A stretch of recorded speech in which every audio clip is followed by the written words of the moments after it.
Hi friends, welcome to the channel. And if you're new, I'm Luna. Nice to meet ya. This is Adult Bedtime Stories, and we are reading Fight Club because I am tired and needed a book with a short chapter. And because who doesn't love Fight Club? If you don't know that you do, you will. So you might as well just subscribe now and ring that notification bell to get notified whenever a video goes up, if you're not already. We're going to do our word of the day quickly. If you don't know how that works, I open my lovely lime green dictionary to a random word. That is our word of the day, and that is how it works. Non-stop. Adjective, without a stop.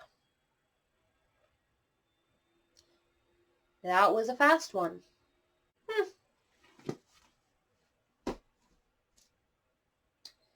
Non-stop. That's all we get for today.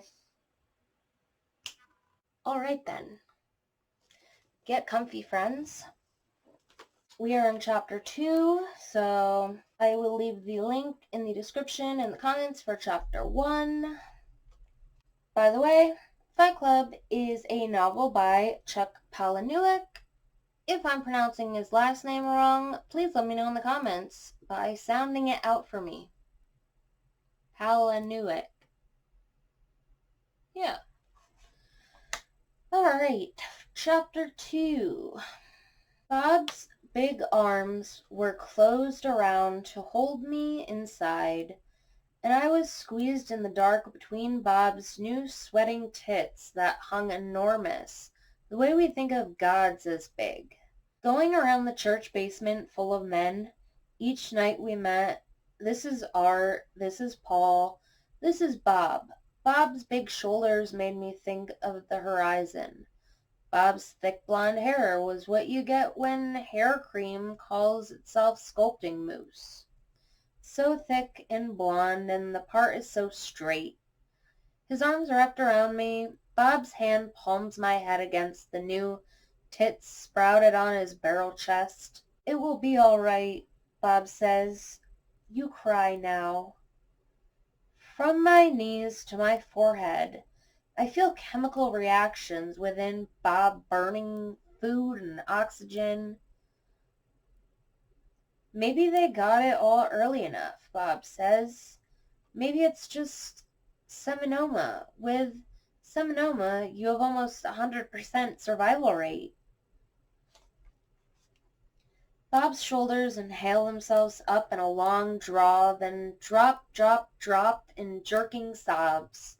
Draw themselves up, drop, drop, drop. I've been coming here every week for 2 years, and every week Bob wraps his arms around me, and I cry. You cry, Bob says, and inhales and sobs, sobs, sobs. Go on now and cry.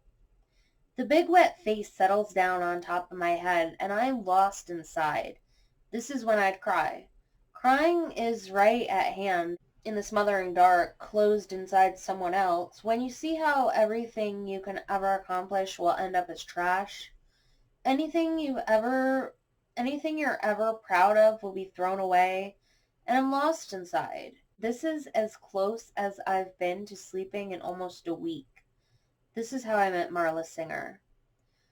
Bob cries because 6 months ago his testicles were removed. Then hormones, port therapy. Bob has tits because his testosterone ration is too high. Raise the testosterone level too much, your body ups the estrogen to seek a balance. This is when I'd cry, because right now your life comes down to nothing, and not even nothing. Oblivion. Too much estrogen and you get bitch tits. It's easy to cry when you realize that everyone you love will reject you or die. On a long enough timeline, the survival rate for everyone will drop to 0.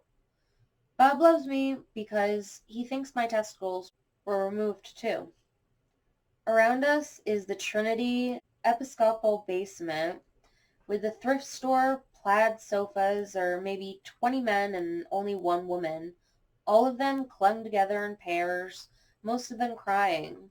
Some pairs leaned forward, heads pressed ear to ear, the way wrestlers stand, locked. The man with the only woman plants his elbows on her shoulders, one elbow on either side of her head between his hands and his face crying against her neck. The woman's face twists off to one side and her hand brings up a cigarette. I peek out from under the armpit of Big Bob. All my life, Bob cries. Why I do anything, I don't know. The only woman here at Remaining Men Together, the testicular cancer support group. This woman smokes her cigarette under the burden of a stranger, and her eyes come together with mine. Faker, faker, faker. Short, matte, black hair, big eyes the way they are in Japanese animation.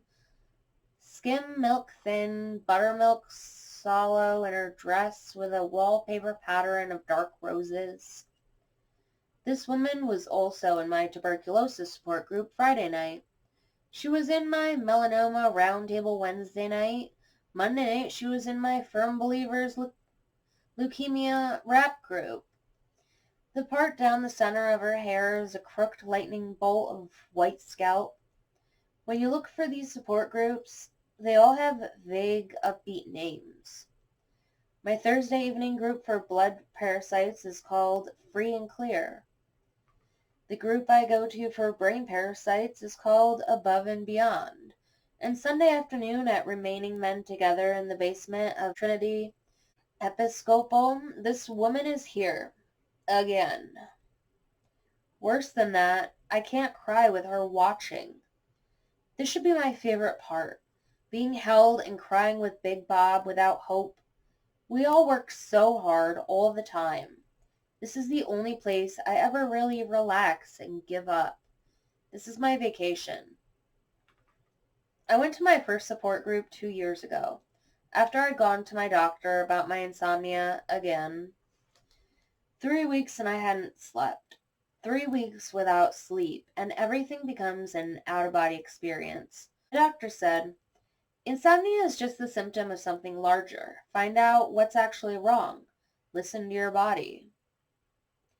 I just want to sleep.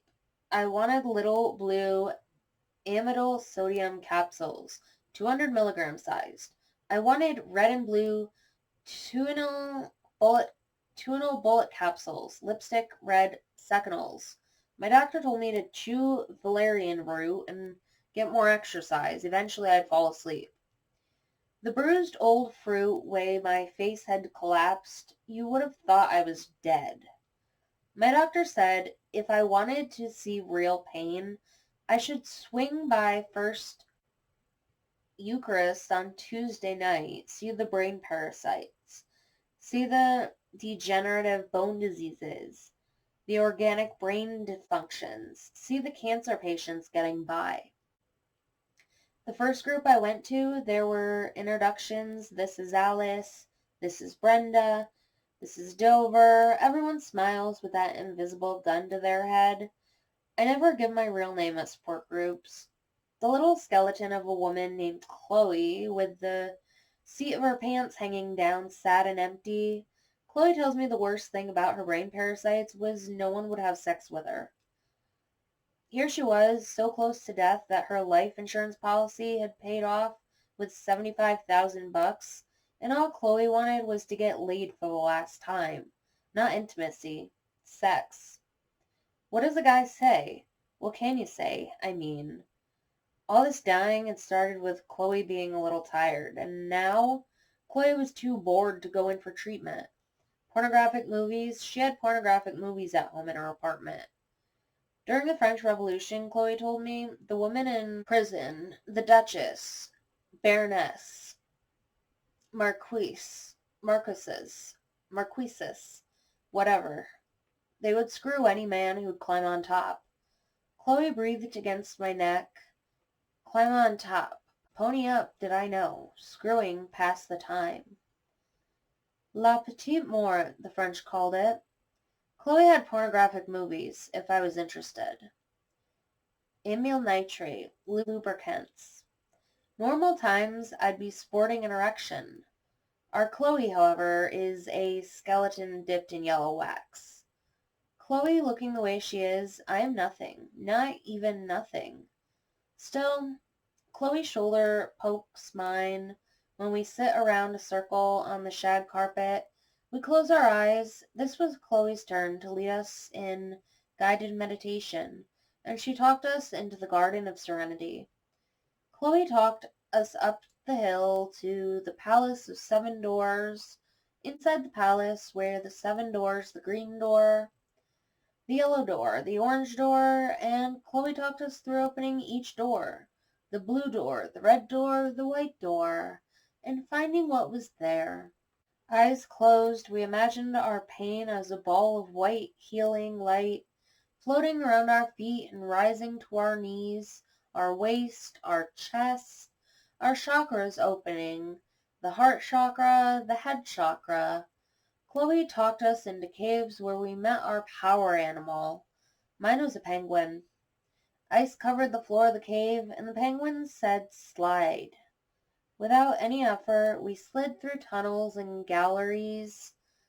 Then it was time to hug. Open your eyes. This was therapeutic, physical contact, Chloe said. We should all choose a partner. Chloe threw herself around my head and cried.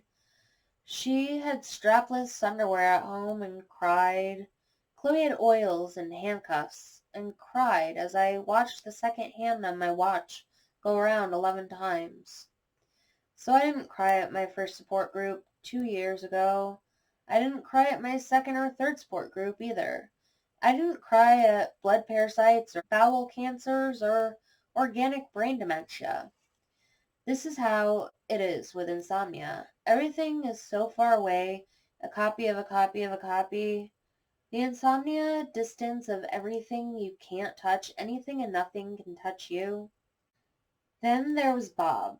The first time I went to testicular cancer, Bob, the big moosey, the big cheese bread, moved in on top of me and remaining men together and started crying.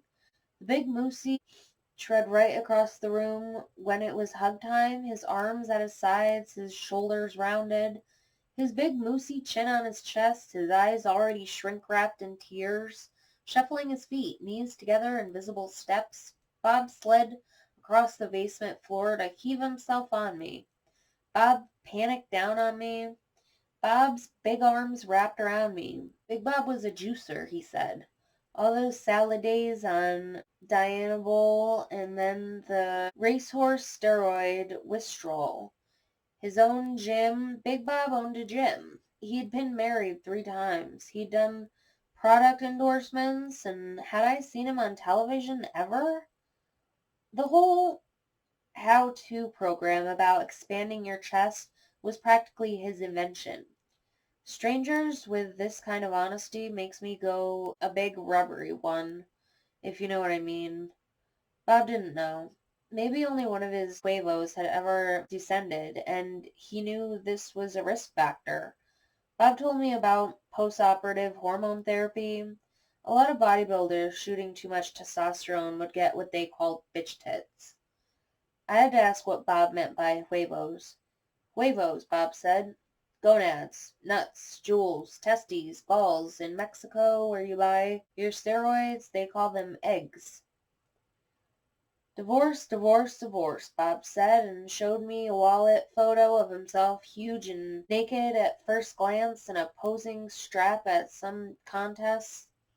It's a stupid way to live, Bob said, but when you're pumped and shaved on stage, totally shredded with body fat down to around 2%, and the diuretics leave you cold and hard as concrete touch, you're blind from the lights and deaf from the feedback rush of the sound system until the judge orders, extend your right quad, flex and hold. Extend your left arm, flex the bicep and hold. This is better than real life. Fast forward, Bob said, to the cancer. Then he was bankrupt. He had 2 grown kids who wouldn't return his calls. The cure for bitch tits was for the doctor to cut up under the pectorals and drain any fluid. This was all I remember because then Bob was closing in around me with his arms, and his head was folding down to cover me.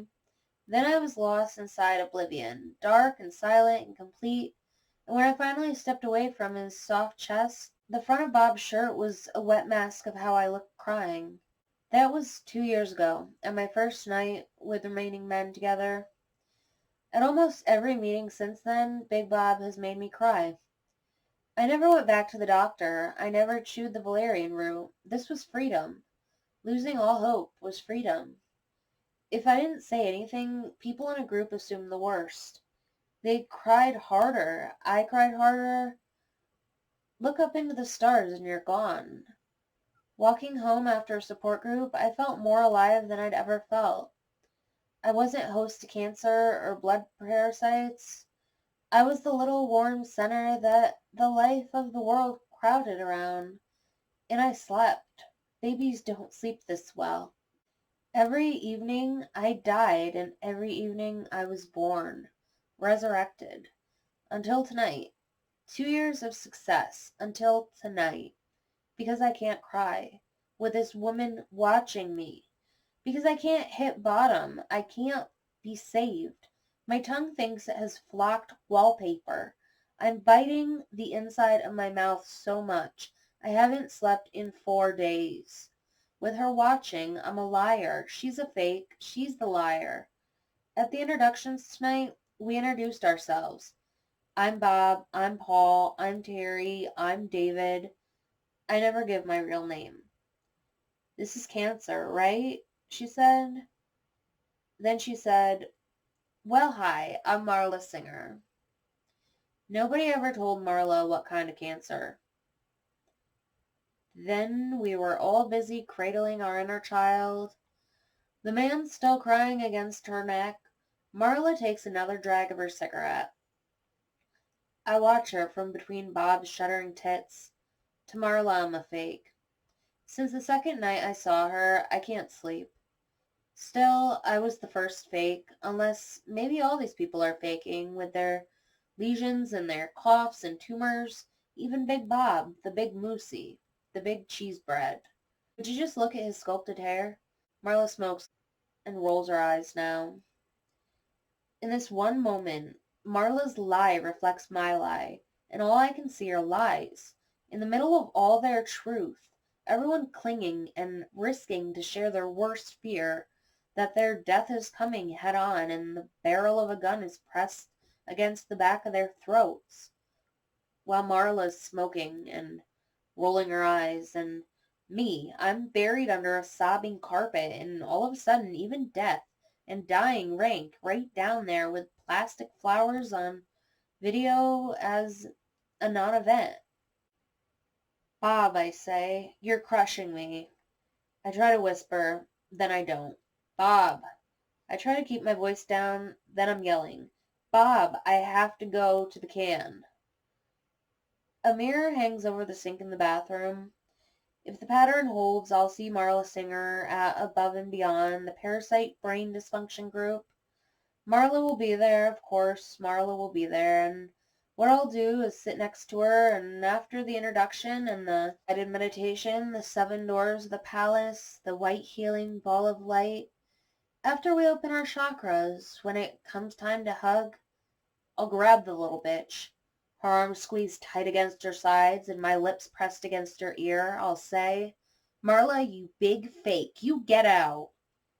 This is the one real thing in my life and you're wrecking it. You big tourist. The next time we meet, I'll say, Marla, I can't sleep with you here. I need this. Get out. And that, friends, is Chapter 2 of Fight Club. Thank you for attending Adult Bedtime Stories with me and hearing what I and Chuck Palahniuk had to say. If you're loving Fight Club, or you already know that you love Fight Club, or you've only seen the movie but still love Fight Club, go ahead and give this video a big thumbs up. If you're not already, please subscribe to the channel because you don't know how much that helps me. I'm not yet monetized, but I could be if more people would subscribe. My watch hours are there. I just don't have subscribers. For some reason, more than 75% of people who watch my videos are not subscribed. So please do that. I'll love you forever. And if you comment and comment on more of my videos, I'll even remember you. And then we'll be friends. And then when I say, hi friends, welcome to the channel, I'll be talking to you directly. Thanks so much, guys. If you're going to bed, sweet dreams. Stay happy, healthy, and sane. I love you all.